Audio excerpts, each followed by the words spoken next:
Hey everyone, this is Tyler Berry back for another whiteboard session. Today I got with me Ken Eggleston of Mestek Boiler Group. We're going to talk about condensing boilers today and a lot when it comes to gas dew point and efficiency. So with every condensing boiler we're kind of familiar with these internal efficiency curves and as they relate to return water temperature and where the actual operating efficiency is.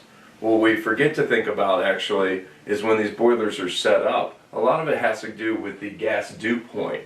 And Ken's here today kind of speak on the gas dew point as it relates to natural gas combustion. I'm going to let him speak for a few minutes on that. So, take over, Ken. Thank you, Tyler. Hello, everybody. So when we look at an efficiency chart here in the firing rate, we got 20% all the way up to 100%. And when we look at fuel air mixture, and we're going to talk about that over here, when we're in low fire, if I have a 20-degree rise, I can be upwards of 88% efficient if I have a 60-degree return water temp. And if we look at what we're doing at high fire, we can get upwards of 99% efficient, and I'm going to explain why.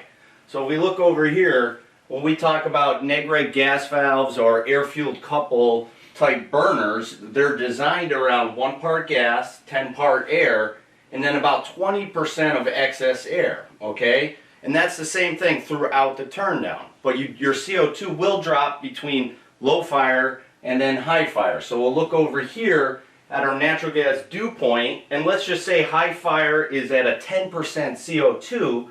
As I go up the chart and come across, I have to bring back 131 degree water or below to get that product to condense.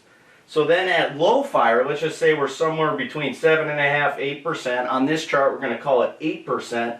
When I go up and come across, I have to bring back a water temp of 122 degrees or less to get the product to condense.